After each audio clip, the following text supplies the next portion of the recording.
오늘 하나의 말씀은 다니엘서 1장 8절에서 17절 말씀입니다. 함께 읽겠습니다.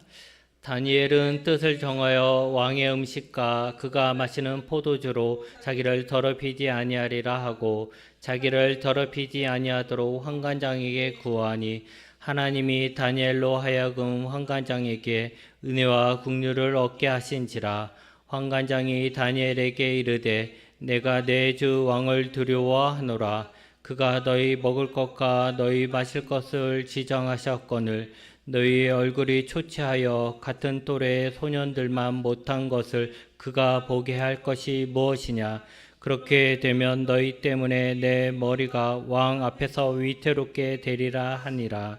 환관장이 다니엘과 하나냐와 미사엘과 아사랴를 감독하게 한 자에게 다니엘이 말하되 청하오니 당신의 종들을 열흘 동안 시험하여 채식을 주어 먹게 하고 물을 주어 마시게 한 후에 당신 앞에서 우리의 얼굴과 왕의 음식을 먹는 소년들의 얼굴을 비교하여 보아서 당신이 보는 대로 종들에게 행하소서 하매 그가 그들의 말을 따라 열흘 동안 시험하더니 열흘 후에 그들의 얼굴이 더욱 아름답고 날이 더욱 윤택하여 왕의 음식을 먹는 다른 소년들보다 더 좋아 보인지라. 그리하여 감독하는 자가 그들에게 지정된 음식과 마실 포도들을 제하고 채식을 주니라. 하나님이 이 네 소년에게 학문을 주시고 모든 서적을 깨닫게 하시고 지혜를 주셨으니 다니엘은 또 모든 환상과 꿈을 깨달아 알더라. 아멘. 여러분이 이제 회사 동료들과 한 회사 동료 한 10명이라 치죠. 회사 동료 10명과 함께 중국 음식점에 갔다고 했을 때 다들 너 뭐 먹을 거야? 라고 묻잖아요. 근데 다들 짬뽕을 먹는다고 하는데 나만 짜장면을 먹겠다라고 말할 수 있습니까? 아마 저뿐만 아니라 대부분은 다 짬뽕으로 통일하게 될 겁니다. 짜장면을 먹고 싶다고 해도 다 짬뽕 먹고 싶다면 그래 그냥 나도 짬뽕 먹을래 할 것이죠. 우리는 특히 한국 사람은 주변에 다른 사람들과 구분되는 것을 좋아하지 않습니다. 남들이 하는 것을 따라하는 경향이 참 강하지요. 저 같은 경우도 그렇습니다. 카페 같은 데 갔을 때 사람들이 뭐 먹을지 서로 고르잖아요. 근데 잘 모를 때는 그냥 다른 사람이 고르는 거 그냥 똑같이 고르는 성향이 더 강하죠. 더군다나 남들과 다른 선택을 했을 때, 내가 지금 남들과 다른 선택을 했을 때 나에게 불이익이 온다면 우리는 더더욱 남들과 같은 선택을 할 것입니다. 그런데요, 만약에 우리가 일반적으로는 그렇게 남들과 똑같은 선택을 하는데 만약에 내가 속병이 나서 매운 것을 먹을 수가 없어요. 병원에 갔더니 매운 거 먹지 말라고 그러고 내가 약을 먹고 있어요. 그러면 다른 사람들이 다 짬뽕을 시켜도 나는 짜장면을 시킬 것입니다. 그리고 이거 뭐야? 하고 쳐다보는 사람들에게 내가 속병 때문에 매운 것을 먹지 못한다라고 말을 할 것입니다. 그리고 그들이 어떻게 쳐다보든지 내가 아프니까 나는 짜장면 먹을 거예요 라고 하겠죠. 그렇게 생각해 보면 우리가 모든 일에 다른 사람들을 다 따라가는 것이 결코 아닙니다. 대부분은 따라하죠. 왜냐하면 튀는 것을 좋아하지 않으니까 그렇습니다. 하지만 이것은 안 된다 라는 생각이 강해지면 우리는 다른 사람들의 따가운 눈총을 받더라도 다른 선택을 하게 됩니다. 근데 어떤 사람에게는 이것이 고집이 될 수 있고 이기적일 수도 있습니다. 저 사람은 자기만 생각할 수 있겠죠. 저 사람은 고집이 너무 세 이런 생각할 수도 있어요. 그런데 어떤 사람에게는 남들과 선택하는 그것 자체가 용기가 될 수도 있습니다. 어떤 것이 고집이고 용기인가라는 것은 상황마다 좀 다르게 되겠죠. 오늘은 다니엘과 세 친구의 이야기를 통해서 이 부분에 대해서 함께 나누고자 합니다.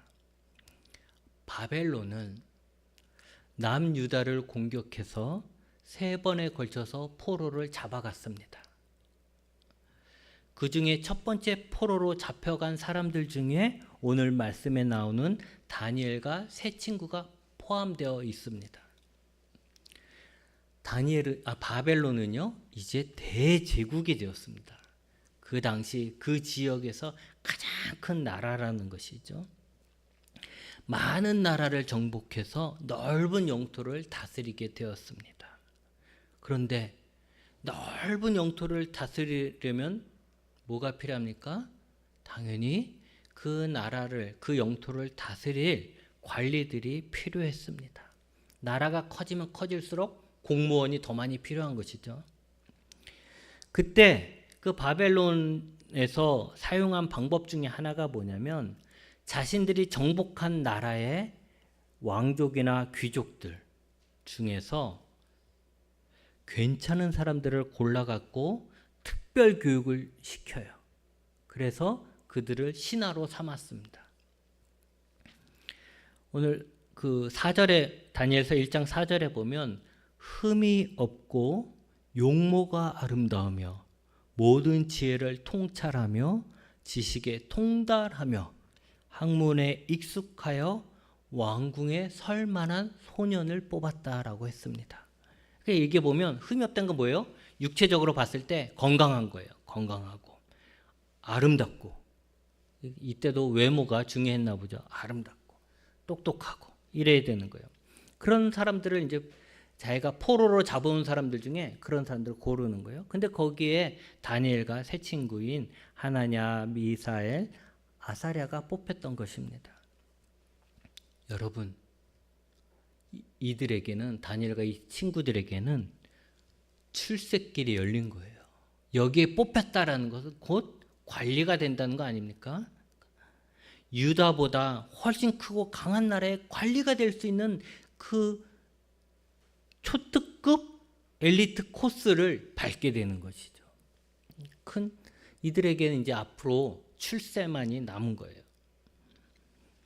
저에게 만약에 바벨론으로 포로로 잡혀갔잖아요. 내가 잡혀갔어요. 포로로 잡혀갔는데 여기서 넌 포로로 계속 살 것이냐, 아니면 이들을 관리하는 관리로 살 것이냐라고 선택하라고 하면 당연히 관리를 선택할 것입니다. 이들에겐 참 좋은 기회인 것이죠.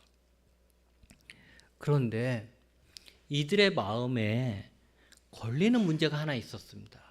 다 좋은데 걸리는 게 하나 있어요. 이 바벨론 왕이 이들을 뽑아가지고 공부만 시킨 것이 아니라 이들에게 잘 먹인 거예요. 좋은 음식, 왕이 먹는 좋은 음식들을 다 공급해서 정말 극진히 대접한 거죠. 잘 먹도록. 그래서 진짜 몸도 건강하고 윤기나고 막 이렇게 만든 거죠. 근데 이 음식이 문제라는 거죠. 음식을 안 주는 것이 문제지 왜 좋은 음식 주는 것이 문제이겠는가 하겠죠. 오히려 이것은 감사할 일이 아닙니까? 라고 물을 수 있어요. 다른 사람들은 그러겠죠. 그런데 유대인이었던 다니엘과 친구들은 이 음식이 문제가 되는 것입니다. 그 이유는 왕이 내려주는 음식과 포도주가 자신들을 더럽힌다라고 생각한 것이기 때문입니다. 그들이 생각한 건 이런 겁니다. 그 음식이, 왕이 주는 음식이 어떤 통로를 통해서 온 음식인지를 모른다는 거죠. 그 음식이 제사나 축제에 쓰인 음식일 수 있기 때문에 그래요. 특히 음식이라고 하지만 콕 찍어서 얘기하자면 고기와 포도주 같은 거죠. 이것들이 축제 때 막 잡고서 하고서 그것을 이제 나눠주고 이럴 수 있다는 거죠. 우리도 그렇지 않습니까? 옛날 제사 지낼 때 보면 제사에 뭐 조상에게 제사 지낸다고 하지만 한상 가득 차리잖아요. 그래갖고 뭐 귀신이 먹었는지 안 먹었는지 모르겠지만 제사 차린 다음에 그 제사상을 다 어떻게 합니까? 다 아버지 제일 높으신 분부터 해갖고 다 나눠 먹잖아요. 그런 것처럼 이때도 그러는 거죠. 축제나 나라의 제사를 지내고 그 음식을 이제 왕과 뭐 사람들이 다 나눠서 먹는 거예요. 그러니까 이게 문제라는 거죠. 하나님 한 분만을 믿는 다니엘과 세 친구인데 우상 신에게 드려졌던 제사를 먹는 것은 자신들을 더럽히는 일이 되기 때문에 그렇습니다. 물론 모든 음식이 그렇지는 않을 거예요. 하지만 3년 동안 왕이 주는 음식, 특히 고기를 먹어야 하는데 그 고기가 한 번이라도 제사나 축제에 쓰이지 않았다는 보장이 없어요. 왜? 자기가 선택할 수 없으니까. 그래서 이들은 고민했습니다. 어떻게 해야 되는가라는 거죠. 왕이 주는 음식을 3년 동안 먹는다면 필시 그들은 율법을 어기게 될 것입니다. 율법은 하나님의 백성과 하나님과의 약속이죠. 그들에게 있어 율법을 어긴다는 것은 우리가 나라를 배신하고 부모를 배신한 것 같은 마음이거나 어쩌면 그보다 더한 부끄러움이 될 것입니다. 그들이 율법을 어긴다. 나는 이제 율법을 어길 거야. 어기는 삶을 살 거야 라는 것은 곧 하나님의 백성됨을 포기하는 것과 같은 것입니다. 그러니 고민이 되는 거죠. 하지만 지금 왕이 주는 이 음식을 거부하면 관리가 될 수 있는 좋은 기회를 놓치고 마는 것입니다. 어쩌면 왕의 노여움을 타서 죽을지도 모르는 것이죠. 아니, 쉽지 않은 성공의 기회를 잡았는데 오히려 그것을 죽을 수도 있는 걸로 만든다. 이것 또한 쉽지 않습니다. 또 현실적으로 이런 생각을 할 수 있죠. 지금 그들은 이스라엘에 있는 것이 아니라 바벨론에 있습니다. 그들의 나라는 망했습니다. 이제 망할 거예요. 이제 자기네들이 계속 지금은 망하기 전이지만 곧 망하게 될 것이죠. 그들이 이제 살 곳은 바벨론입니다. 그렇다면 로마에서는 로마법을 따르라는 것처럼 이제는 유대인이 아니라 바벨론인으로서 살아야 한다는 생각도 할 수 있습니다. 유대인임을 포기한다면 율법을 포기하는 것도 쉬운 선택이 될 수 있는 것이죠. 이제 다니엘과 친구들은 선택을 해야 합니다. 가만히 있을 수가 없어요. 어떻게 할 건지 선택을 해야죠. 고생하더라도 하나님의 백성으로 살 것인지 아니면 편하고 성공적인 삶을 살기 위해 이제는 하나님을 떠나, 그동안은 하나님 고마웠습니다. 하지만 이제 나는 하나님을 떠나 새로운 삶을 살 것입니다. 라고 할 것인지 어떻게 해야 할까요? 예수님은 만약에 예수님에게 물으면 예수님은 이렇게 말씀하셨을 것 같습니다. 마태복음 7장 13절 14절 말씀이죠. 좁은 문으로 들어가라. 멸망으로 인도하는 문은 크고 그 길이 넓어 그리로 들어가는 자가 많고 생명으로 인도하는 문은 좁고 길이 협착하여 찾는 자가 적음이라. 여러분, 지금 당장 보기에 좁은 문이냐 넓은 문이냐가 선택의 기준이 아닙니다. 선택의 기준은 결론적으로 어느 쪽이 생명으로 인도하는 문이고 어느 쪽이 멸망으로 인도하는 문인가 하는 것입니다. 예수님의 말씀으로 보면 다니엘과 친구들이 먼저 생각하고 선택해야 할 것은 어느 선택이 결과적으로 생명으로 인도하는 문이 되겠는가를 먼저 생각해야 했던 것이죠. 그리고 그것은 끝까지 하나님의 백성으로 사는 것입니다. 그러면 그것을 선택하면 되는 거예요. 그 길이 지금 보기에 넓으냐 좁으냐 이거는 중요하지 않습니다. 여러분, 생명의 길인데 좁고 힘들면 어떻습니까? 반대로 넓고 편해도 그 길이 멸망으로 인도하는 길이라면 그 길을 어떻게 가겠습니까? 다니엘과 친구들은 선택을 했습니다. 8절에 보니까 다니엘은 뜻을 정하였다라고 하였습니다. 뜻을 정하였다라는 이 말의 뜻은 마음이나 생각이 흔들리지 않도록 고정시켰다라는 거예요. 더 원어적으로 보면 심장을 박았다라는 거예요. 심장에 새겼다라는 거예요. 그들은 자신의 목숨이 걸린 일이라 하더라도 흔들리지 않고 하나님의 백성의 정체성을 지키는 길을 선택한 것입니다. 바른 선택을 하는 것이 지혜라고 할 때 그들은 참 지혜로운 선택을 한 것이죠. 그리고 그 선택한 것을 바벨론 관리에게 말하였고 그것을 실천하는 것은 지혜로만이 되는 것이 아니라 용기가 있어야 하는 것입니다. 그래서 그들은 지혜를 가졌을 뿐만이 아니라 옳은 길을 선택하고 말할 수 있는 용기도 가졌던 것이죠.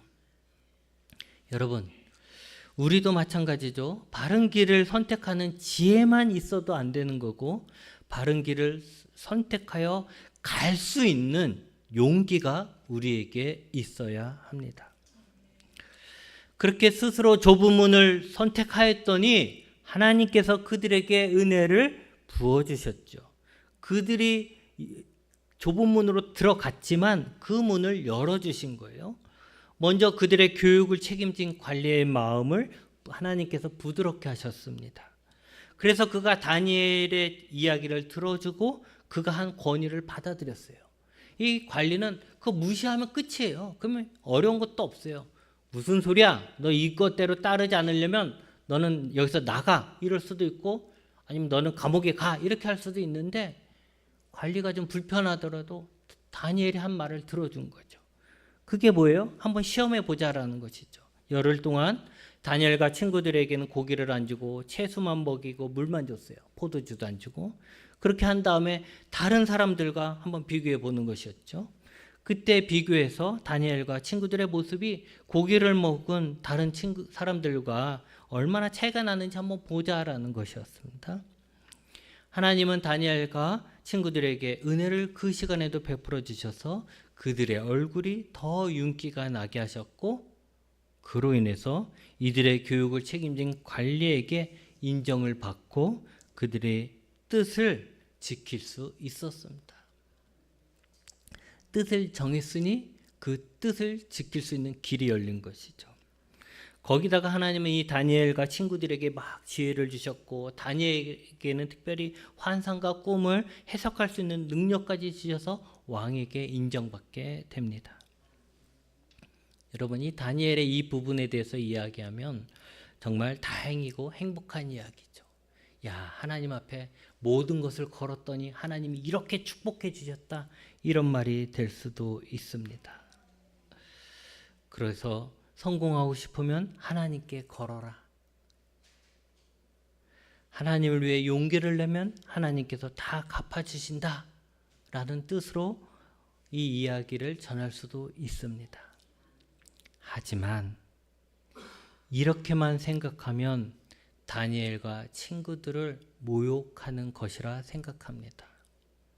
그들은 그 길이 성공의 길이고 그 길이 자신이 잘 살 수 있는 길이라서 선택한 것이 결코 아닙니다. 그들은 자신들이 하나님의 백성으로서 이 이방인 나라에서도 하나님의 백성으로 살기 위해 자신의 목숨을 걸었던 것입니다. 단지 잘 살기 위해 꾀를 낸 게 아니라는 거예요. 하나님의 도움을 받기 위해서 하나님께 잘 보이는 선택을 했던 게 아니라는 것이죠. 이들은 끝까지 하나님의 백성으로 죽는 것이 하나님을 버린 자로 사는 것보다 낫다라는 생각을 했던 거예요. 하나님의 백성으로 가난하고 고생하며 사는 것이 하나님을 버린 자로 부자로 편하게 사는 것보다 낫다라는 결단을 내린 것입니다. 지난 목요일에 춘천에서 박봉진 목사님에 관한 책 출판 기념 예배가 있었습니다. 박봉진 목사님은 우리 성결교회 목사님으로서 철원교회에서 목회를 하실 때 신사참배하라는 일제의 강압에 맞서다가 감옥에 끌려가서 모진 고문을 받고 순교하신 분입니다. 그 당시에는요, 일제가 천황을 높이는 때였잖아요. 천황을 높여서 천황에게 절하게 하고 천황에게 예배 드릴 때도 천황을 높이고 막 그렇게 하라고 했어요. 그래서 부끄러운 이야기지만 한국의 많은 교회들이 그렇게 했어요. 천황을 높이고 예배 속에서 찬양을 높이고 신사참배도 하고 다 그랬어요. 그런 교회도 많고 그런 목사님들도 많고 성도들도 많이 있었죠. 그래서 어쩌면 박봉진 목사님이 자신의 목숨을 걸고 끝까지 하나님은 한 분이시다라고 한 고백은 고집이며 어리석음처럼 보일 수도 있습니다. 그런데 정말 그 현장에 살던 사람들, 신앙을 가지고 자신들도 하나님 한 분밖에 없음을 알고 하나님 외에 다른 우상들에게 절하면 안 된다는 걸 분명히 알고 있지만 어쩔 수 없이 일제의 강압에 못 이겨서 고개를 숙이고 있을 때 그들의 양심이 얼마나 힘들었겠습니까? 그런 어려움을 겪고 있는 사람들, 그렇게 신앙의 양심이 조금이나마 살아있던 사람들에게는 이 끝까지 그 신앙을 지키며 죽기까지 하신 이 박봉진 목사님의 순교를 보면서 많이 부끄러워하고 회개했을 것입니다. 또 어떤 사람들은 박봉진 목사님의 이 순교를 보며 자신도 용기를 내서 끝까지 그 시절에 믿음을 지킨 사람도 있었을 것입니다. 여러분, 박봉진 목사님도 뜻을 세웠습니다. 아니, 그 뜻은 원래부터 있었던 것이죠. 편안했을 때부터 갖고 있었던 뜻이죠. 오직 하나님은 한 분이시다. 우리는 우상을 숭배하면 안 된다. 하나님만을 예배해야 된다. 그리고 예수님은 다시 오실 것이다. 이게 성결교회의 아주 중요한 사상이거든요. 예수님은 다시 오신다. 이런 마음은 예전부터 갖고 있었어요. 그런데 어려움이 닥쳤을 때 사람들은 그 뜻을 포기했어요. 당장에 살기 위해서. 그러나 박봉진 목사님은 어려움이 오면 올수록 그 뜻을 더 굳건하게 세웠던 것이죠. 그런데 그에게 돌아온 것은 다니엘처럼 살 길이 열리거나 성공이 아니라 그에게 다가온 것은 고문이었고 죽음이었습니다. 그렇다면 박봉진 목사님의 선택은 잘못된 것일까요? 세상은 요즘 이렇게 얘기합니다. 강한 자가 살아남는 것이 아니라 살아남은 자가 강한 것이다 라고 말하면서 자신의 죄를 사소한 것으로 여깁니다. 살기 위해서 저지른 죄에 대해서 면죄부를 주죠. 최소한의 부끄러움조차 날려버립니다. 살아있으면 됐어. 살아있는 게 최고지. 이렇게 말을 하죠. 그러나 진짜 살아남은 것은 이 땅에 몇 년 더 사는 것이 아니라 영원히 사는 것입니다. 지옥에 가지 않고 천국에 가는 것이 진짜 강한 것입니다. 여러분, 우리의 믿음이 세상과 타협하지 않았으면 좋겠습니다. 특히 세상에서 성공하고 싶어서 요즘은 뭐 교회 다닌다고 예수님 믿는다고 탄압하지는 않잖아요. 그런데도 왜 이렇게 세상과 타협을 하느냐? 그것은 성공하고 싶어서, 세상에 성공하고 싶어서. 그래서 하나님을 모른다 하고 하나님이 싫어하시는 일을 다 알면서도 그냥 해버리고 하나님이 기뻐하시는 일은 하지 않는 그런 나약한 신앙인이 되지 않았으면 좋겠습니다. 여러분, 우리가 생각하는 성공은, 예수 믿는 자들에게 주어진 성공은 잘 먹고 잘 살다 끝나는 것이 아닙니다. 우리에게 주어지는 성공은 부끄러움 없는 하나님의 백성으로 살다가 하나님 나라에 가는 것입니다.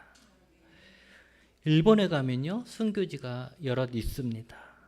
일본 사람들은 정말 잔인한 사람들입니다.